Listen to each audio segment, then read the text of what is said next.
Bismillahirrahmanirrahim. Assalamualaikum warahmatullahi wabarakatuh. Alhamdulillahirabbil alamin. Alhamdulillahilladzi an'amana bi ni'matil iman wal islam wal ihsan. Walladzi an'amana bi ni'matis sihah wal afiyah was salamah. Nahmaduhu wa nasta'inuhu wa nastahdi wa nastaghfiruhu wa natubu ilaihi. Wa na'udzu billahi min syururi anfusina wa min sayyiati a'malina. May yahdihillahu fala mudhillalah wa may yudlilhu fala hadiyalah. Assalatu wassalamu ala Rasulillah Sayyidina Muhammad ibni Abdillah wa ala alihi wa sahbihi wa mawalah.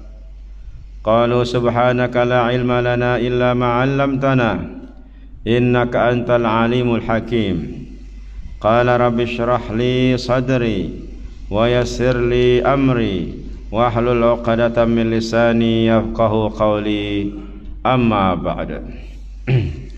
Yang kita muliakan Datuk Seri Panglima Dr. Haji Hasbullah Haji Muhammad Taha, penasihat kita yang selalu hadir bersama kita, dan juga pada malam ini di tahun baru tahun 2022, hari pertama 1 Januari.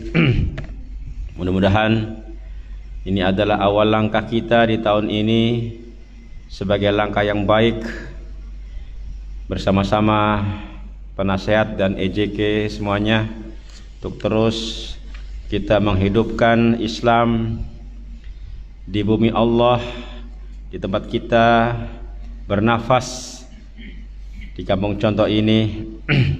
Mudah-mudahan ini semua adalah amal bakti yang diridhai oleh Allah Subhanahu wa taala.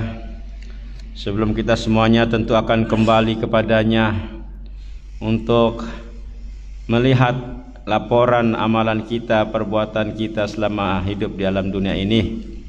Sebagai mukaddimah muhasabah di tahun baru, alhamdulillah dengan hikmah penyakit lah.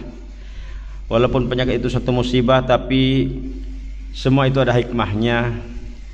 Dengan hikmah musibah itu kita nampak perayaan tahun baru sudah mulai berkurangan, pesta ataupun perasaan bergembira yang melampau-lampau sudah ditiadakan. Semoga ini menjadi pertanda untuk kesadaran, ya, bahwa perubahan tahun tidak memerlukan satu bentuk kegembiraan.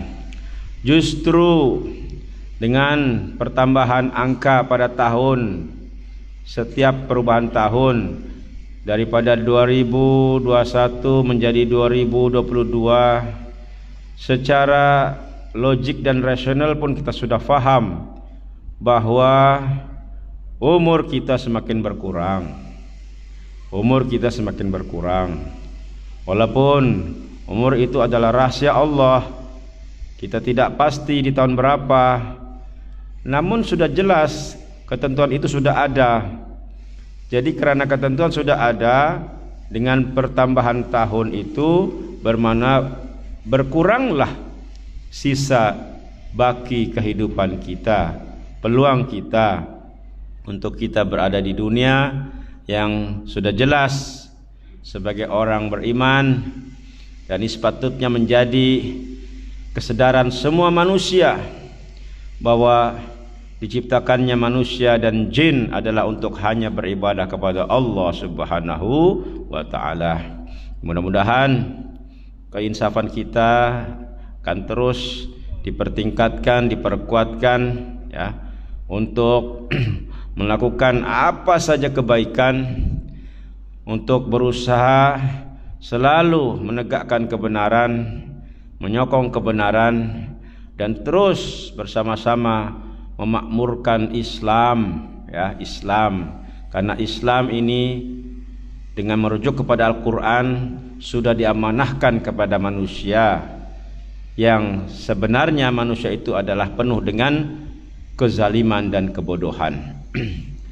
Maka kita selain mensyukuri nikmat yang Allah kurniakan, kehidupan yang Allah berikan kepada kita, kita mungkin sepatutnya tidak menyangka bahwa kita berada di tahun baru ini, ya. Kita berada masih Allah beri peluang untuk memulakan kehidupan di tahun 2022. Semoga umur kita terus diperpanjang lagi dengan tujuan untuk kita terus mentaati Allah Subhanahu wa taala.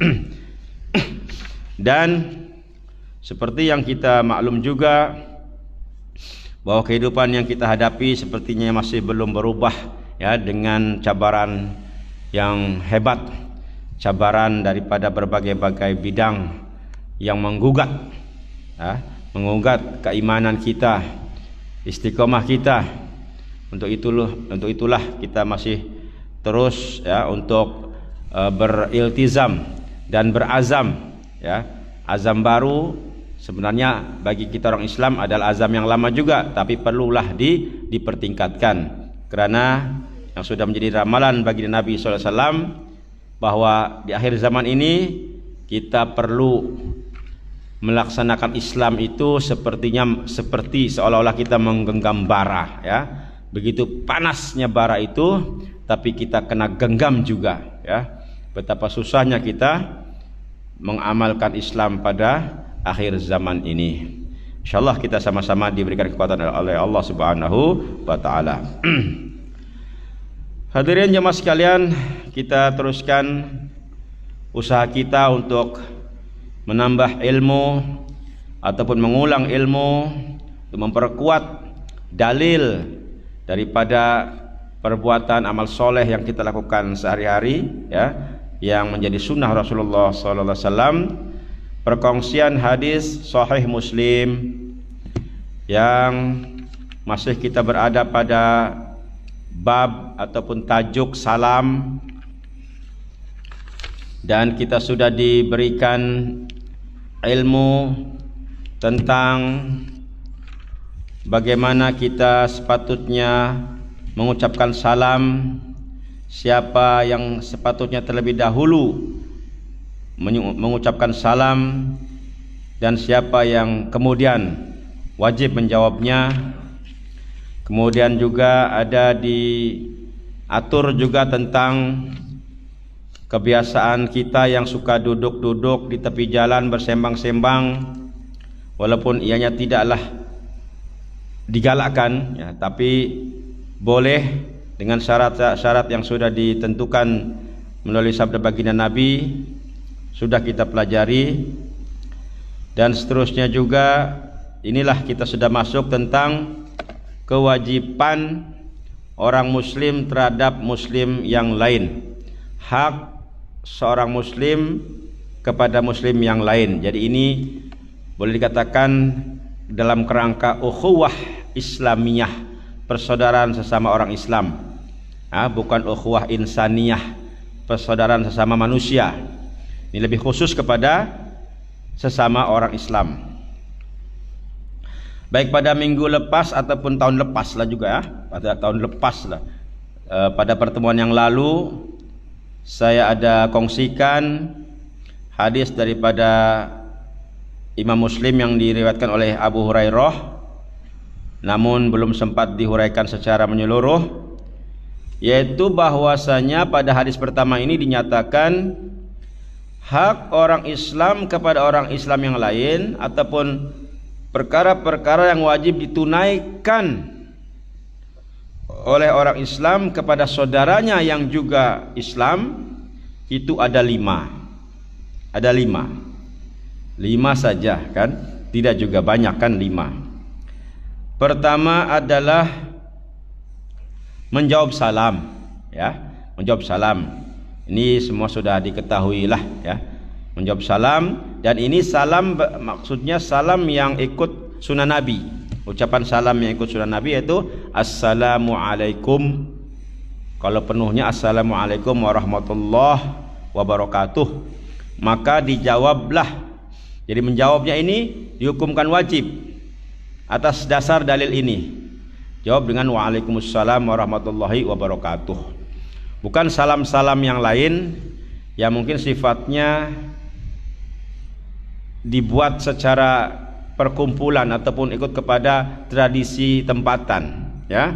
Macam di dalam bahasa Melayu mungkin ada selamat pagi, ya, selamat malam. Itu kalau merujuk kepada hadis ini tidak terlibat, ya.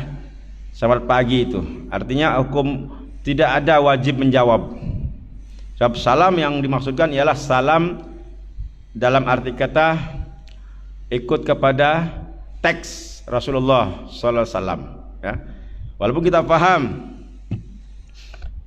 kita tidak heran kalau ada ulama berpendapat, ulama lain lah, mungkin juga dikatakan ulama liberal, bahwa Islam itu boleh istilahnya dibumikan. Dibumikan maknanya diubah mengikut kepada keperluan lokal, sehingga salam pun boleh diubah.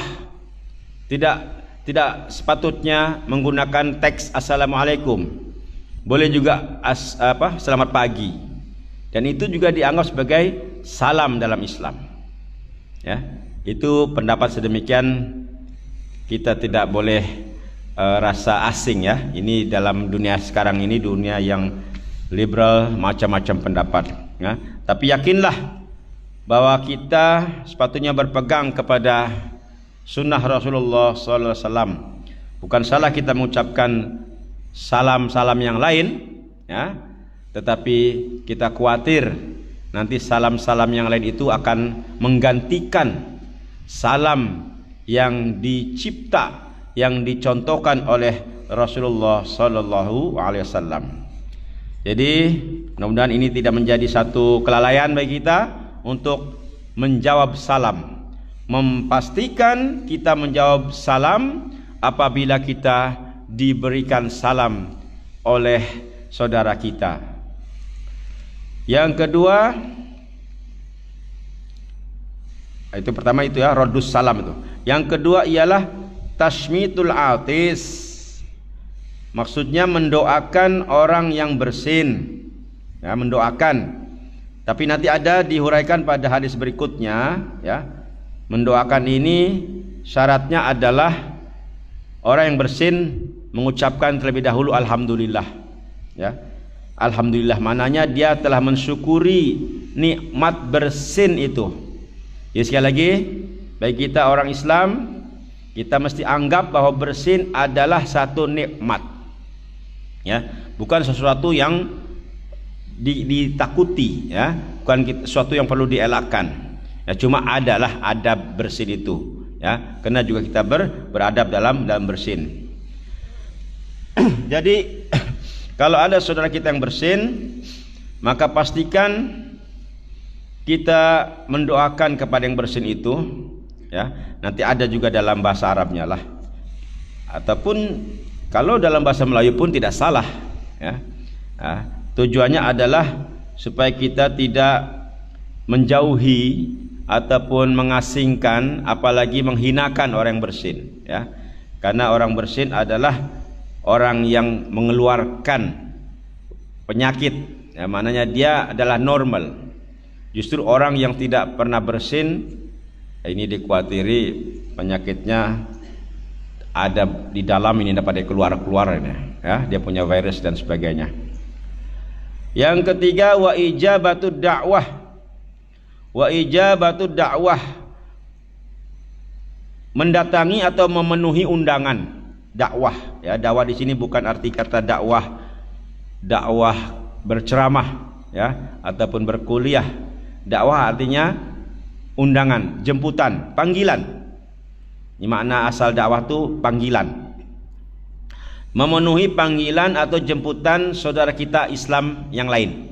Jadi kalau saudara Islam menjemput kita, itu kita ada yang sunnah, ada yang wajib, ya. Ulama membezakanlah, ya. Kalau yang wajib itu kebanyakan ulama sepakat adalah jemputan kawin, ya. Jemputan kawin dihukumkan wajib, tapi semua itu pun bergantung kepada keadaan, ya.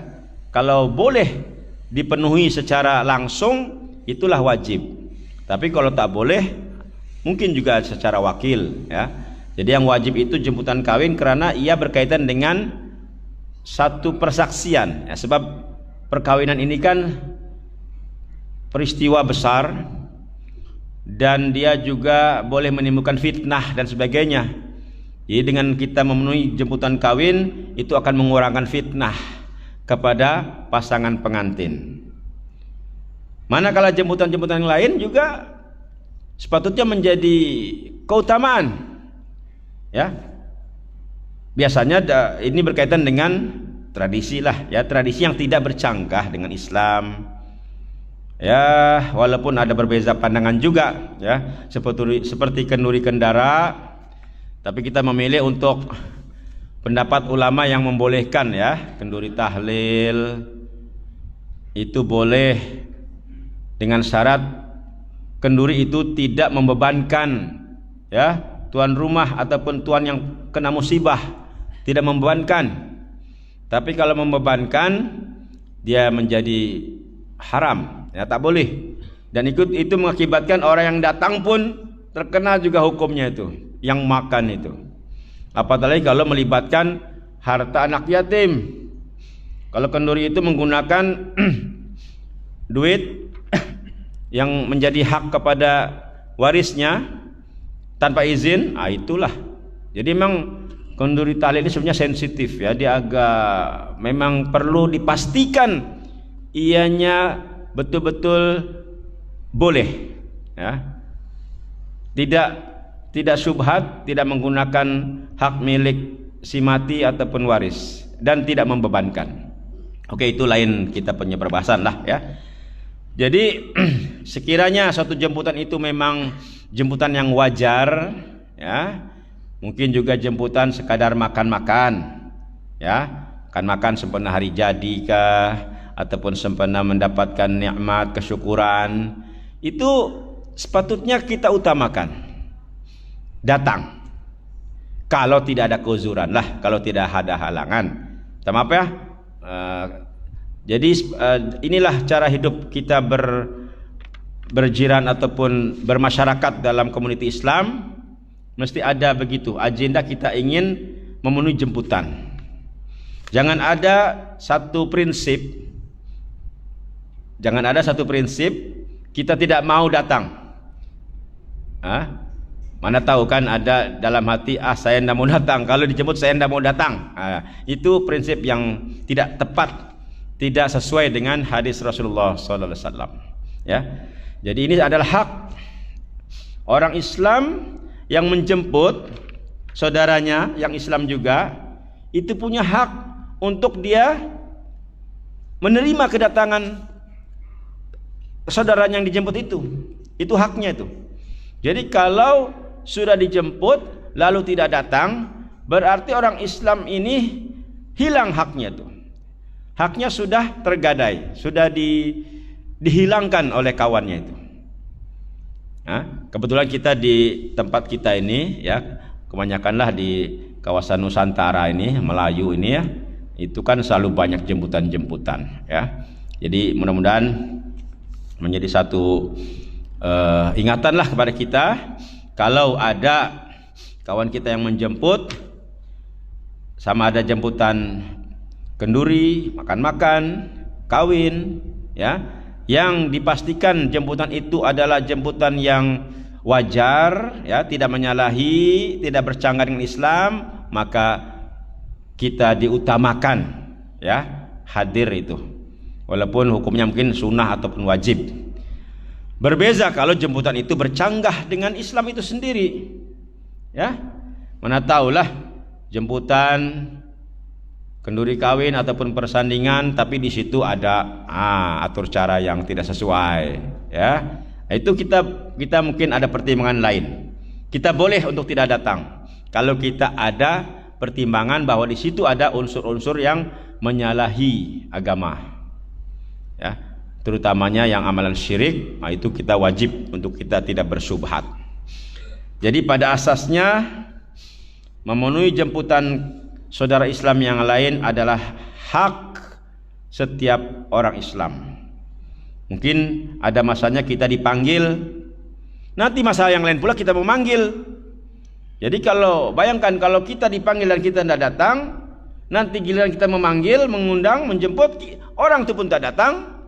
Jadi ini menjadi satu keadaan umat Islam yang berpecah, kan? Berpecah. Dan ini sekali lagi tidak boleh berdasarkan kelompok. Anda boleh menolak jemputan itu berdasarkan kelompok. Ini kelompok lain, saya tidak mau datang. Ini parti lain, saya tidak mau datang. Nah ini biasanya begitu, kan? Tapi kalau pertimbangan jemputan itu baik atau tidak, itu boleh, bukan berdasarkan kumpulan. Sebab kalau berdasarkan kumpulan, maka akan banyaklah orang tidak saling mendatangi orang Islam yang lain.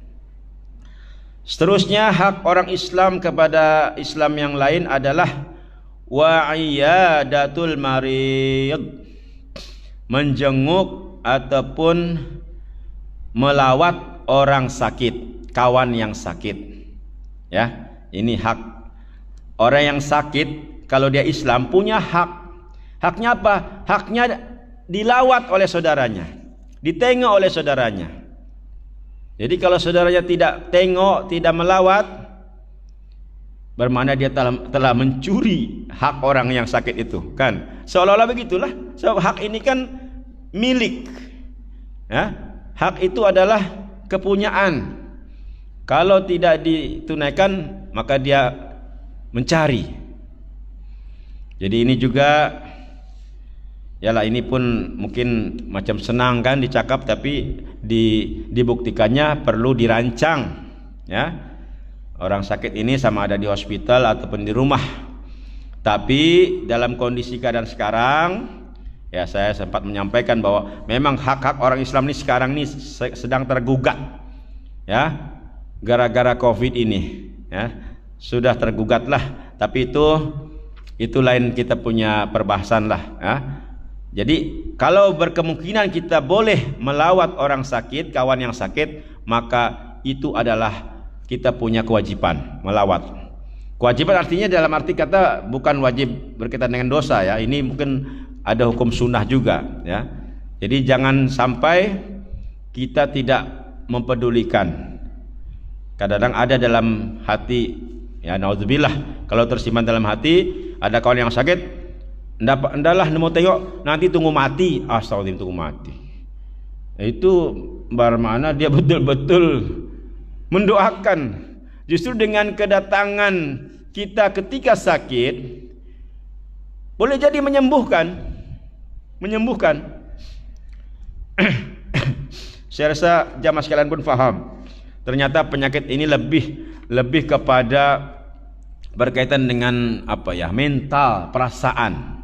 Ya, banyak itu kajian-kajian itu bahwa proses penyembuhan sesuatu penyakit, obat itu hanya berapa peratus saja, 15% saja, tidak banyak. Tapi semangat, spirit, ya, mental, perasaan yang positif itu yang lebih banyak membantu kesembuhan.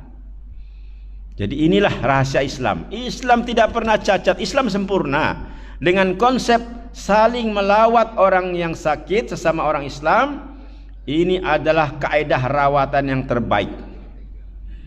Ya, kaidah rawatan yang terbaik. Tapi memanglah hati-hati juga sekarang ini, jangan gara-gara ataupun hanya karena ingin mengamalkan sunnah Nabi. Hati-hatilah melawat orang sakit sekarang ini, sebab memang virus ini betul-betul berbahaya. Nanti kita melawat, tidak tahu kawan yang sakit itu kena Omikron. Astagfirullah, Omikron ini dibilang berapa kali ganda tuh, ya. Itu kena hati-hatilah. Jadi memang itulah saya cakap tadi, tergugat memang. Untuk kita lakukan semua ini perlu dengan perancangan yang sebaik-baiknya, ya.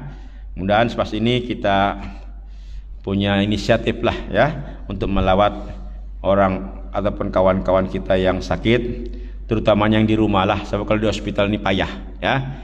Di hospital ini tidak macam dulu kan. Allah, kita pun rindu suasana macam dulu, senang, ya. Kalau kita melawat kawan di Queen, tinggal kita beli buah-buahan, kita masuk saja, tidak ada ditanya apa-apa. Sekarang ya Allah, apalagi melawat untuk menjaga saja ahli keluarga sendiri yang sakit, menjaga, kena swab dulu. Allah, sampai keluarga kadang-kadang tolak menolak, siapa yang jaga? Kaulah jaga, mau di swab dulu, tidak mau. Aja ya, terlampau ya, masa sampai begitu sekali. Ya, mudah-mudahan dunia ini akan pulih. Kalau ini agenda orang jahat, mudah-mudahan terserlah. Semoga Allah angkat ya musibah ini, keadaan ini menjadi normal seperti sedia kala, insyaallah, amin ya Allah. Seterusnya yang kelima, hak orang Islam kepada orang Islam yang lain adalah wattiba'ul janaiz, mengantar jenazah, mengantar, ittiba, mengikuti, ikut jenazah. Jenazah ikut kemana? Jenazah mau pergi kemana? Mau kita ikut? Ya sedang saja. Mengikuti jenazah mananya ikut ke kuburan, bukan ikut masuk juga, ya, mengantar ke tanah perkuburan. Ya, itu sebenarnya hak yang paling utama itu.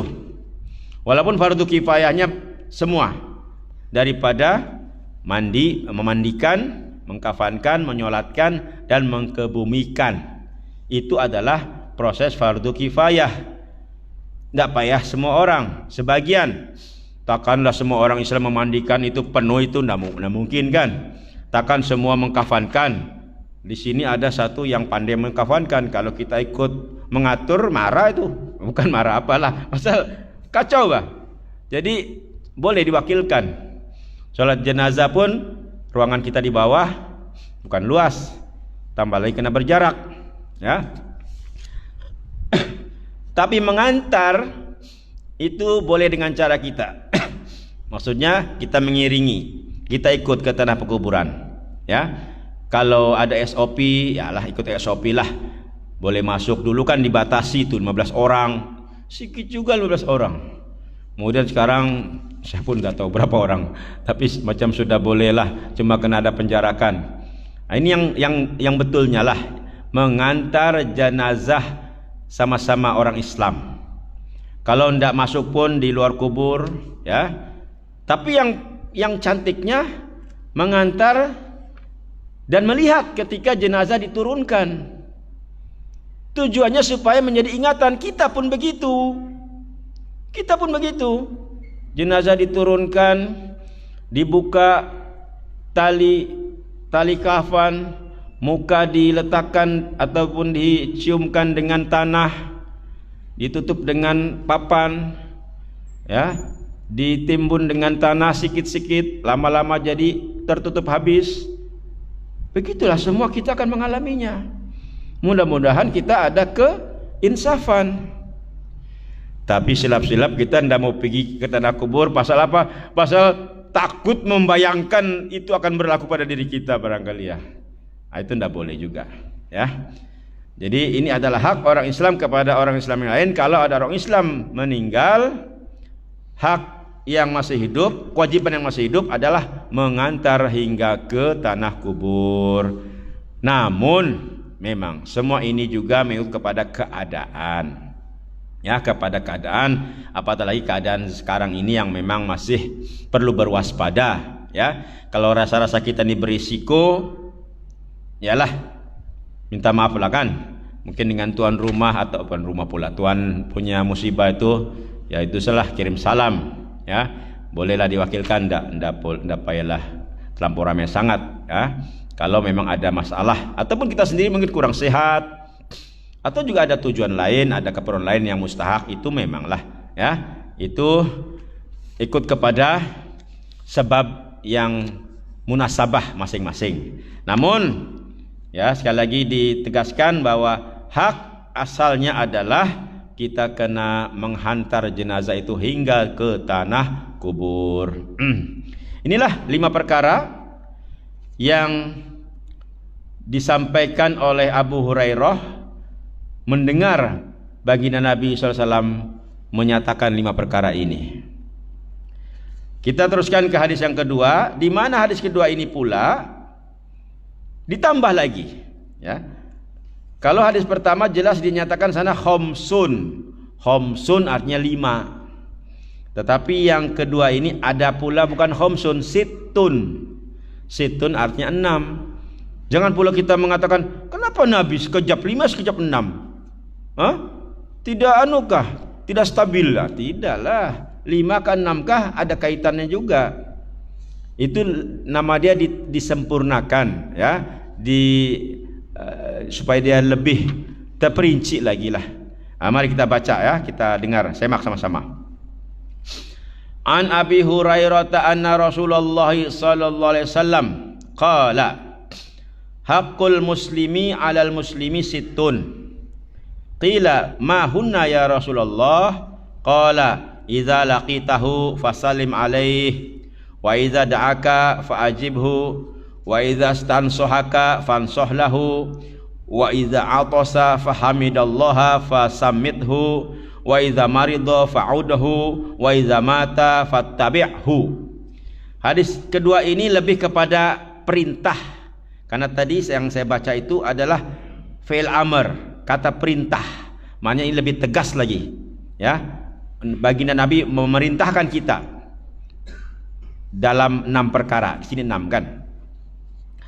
Maksud hadis daripada Abu Hurairah radhiyallahu an, sesungguhnya Rasulullah SAW bersabda, hak orang muslim dan muslim lainnya itu ada 6. Ini macam juga tadi 5 rukun Islam sama kan. Ini 6 rukun iman, ya. Macam ada matching begitulah. Tapi ini bukan rukun iman, ya. Hak orang Islam kepada Islam yang lain adalah 6. Rasulullah SAW ditanya, apa sahaja itu wahai Rasulullah? Beliau menjawab, nah ini dia punya susunan. Beliau menjawab, baginda Nabi menjawab, 1, jika kalian berjumpa maka ucapkanlah salam, ya. Orang Islam berjumpa orang Islam, assalamualaikum, ucapkanlah salam. Nah, di sini ada perbezaan sedikit, ya. Kalau di hadis pertama raddus salam, menjawab salam. Mananya orang yang menerima salam itu dia kena menjawab. Tapi dalam hadis yang kedua ini dia yang orang pertama, jika kalian berjumpa maka ucapkanlah salam. Matchinglah jadinya. Jadi orang Islam berjumpa, nah kiralah siapa jumpa siapalah. Ini kategori jumpa ini mana dulu? Hah? Yang mencari, ya, kalau mencari jumpa kawannya, nah yang menjumpai itulah ucapkan assalamualaikum. Nah, macam pergi rumah mau ada urusan, itulah orang Islam, assalamualaikum. Nah, kan begitu. Kenapa? Karena dia ingin menjumpai. Jadi kalau ikut hadis yang pertama, kawannya yang mendengar salam, raddus salam, jawab waalaikumsalam. Jadi ini kita tidak payah persoal. Mananya kedua belah pihak sama ada yang mengucapkan salam dan yang menjawab salam, kedua-duanya adalah hak orang Islam. Yang kedua, jika dia mengundangmu maka penuhilah. Ini bagi Nabi memerintahkan begitu, menyuruh. Wa idza da'aka fa'ajibhu, dan jika dia mengundangmu maka penuhilah undangannya, jemputannya. Apalagi jemputan sekarang ini kan tidak lagi main mulut lah kan, ada bukti, sudah ada kad ataupun ada dalam WhatsApp ada bukti. Jadi untuk kita lupa ini payah, kecuali kalau pura-pura lupa, ya. Lain dengan zaman dulu main cakap. Kalau yang menjemput 1 orang kita senang ingat, kalau sampai 10 orang payah mau ingat kan. Lainlah kalau direkod. Nah, tapi sekarang ini kalau 10 orang kah, 20 orang kah, semuanya ada kad, bolehlah dirujuk. Nah, sekarang ini kan musim juga orang kawin, itu kena diperhatikan. Kalau kawan mengundang kita, maka kita wajib memenuhinya, ya. Ada yang wajib, ada yang sunnah lah. Yang ketiga, ini yang tiada dalam hadis pertama. Jika dia meminta nasihat, maka nasihatilah. Inilah yang penting ya. Dalam kehidupan ini kan masing-masing ada masalah. Itu sebaiknya orang Islam kalau punya masalah, mintalah nasihat, minta pandangan daripada orang Islam yang lain. Jangan pergi orang yang bukan Islam, lain agama. Tidak patut ya. Datanglah kepada orang Islam, apalagi orang Islam itu yang lebih alim ya, yang ada ilmu di kalangan para ulama, para ustadz. Nah, jangan pula dicari sembarang orang yang ilmunya tidak ada, yang tidak cukup ilmu. Nah, itu mungkin tidak mampu memberi nasihat ya. Jadi kewajiban orang yang dimintai nasihat supaya memberi nasihat. Ya, nasihat itu kan juga satu pandangan, tidak sebenarnya diikut ya. Jadi ini jangan sampai kita tidak mempedulikan. Orang ada masalah datang jumpa kita ya, tanya macam mana ini penyelesaian, dia jawab sedang aja, itu urusan kamu lah, kau buatlah suka hati. Jangan begitulah ya. Kalau ditolak mentah-mentah itu ya, permintaan nasihatnya itu, bermakna kita seolah-olah memutuskan hubungan. Kita tidak menganggap dia sama saudara kita sebagai orang Islam ya. Jadi ini perlu kita bersedia untuk memberikan nasihat sekiranya kita boleh. Kalau kita tidak boleh memberi nasihat, ya mungkin kita bagi tunjuk ya, ataupun kita kawan dia, kita kasih kawan dia, jumpa siapa lagi yang lebih arif ya, untuk sama-sama meminta nasihat ya. Kita usahakan bantu ya, membantu orang yang sedang dalam masalah. Yang keempat, ini sudah disebut dalam hadis pertama, jika dia bersin, tapi lebih lengkap lagi di sini, dan jika dia bersin serta mengucapkan alhamdulillah, itulah kewajiban, maksudnya dia punya amalan ini ya, walaupun bukanlah wajib artinya dosa, dia lebih kepada keutamaan. Kalau bersin ucaplah alhamdulillah, maka begitu mendengar alhamdulillah doakanlah dengan mengucapkan yarhamukallah. Masih ingat lagi ya, itu ucapan begitu tuh, yarhamukallah. Ada lagi pada hadis yang lain, dibalas lagi oleh yang bersin, yahdikumullah wa yuslihu balakum ya. Coba ingat sama-sama, kita ingat ya. Pertama ucap alhamdulillah, yang mendengar ucapkan yarhamukallah, yang bersin lagi tadi tuh mengucapkan yahdikumullah wa yuslihu balakum. Itu baru cukup ya. Tapi kalau dua ini pun memadailah. Alhamdulillah, yahramukallah. Ini kalau kita bahasa Arab begitu, yahramukallah. Tapi kalau perempuan yang bersin bukan kallah, ki. Ya, ini kaidah bahasa Arab lah ya. Yarhamukillah. Sama dengan itu dalam WhatsApp tuh, minta maaf lah, banyak yang tidak berapa sesuai. Kalau ada di sana dinyatakan apa itu ada kawan sakit ataupun keluarga sakit, banyak tuh antar syafakallah, wih banyak tuh. Tapi kalau perempuan sakit bukan syafakallah itu ya, syafakillah. Ataupun kalau itu kak dengan ki itu kamu, semoga Allah sembuhkan kamu. Tapi kalau sembuhkan dia, lelaki syafahullah, perempuan syafahallah. Nah, semua berubah-ubah itu bahasa Arab begitu. Syafahullah, syafahallah, syafakallah, syafakillah. Enggak tahu ya, alhamdulillah. Tapi tujuannya betul semua itu ya. Tujuannya mendoakan supaya diberikan kesembuhan. Yang terakhir, yang kelima, belum akhir. Jika sakit tengok dan doakan.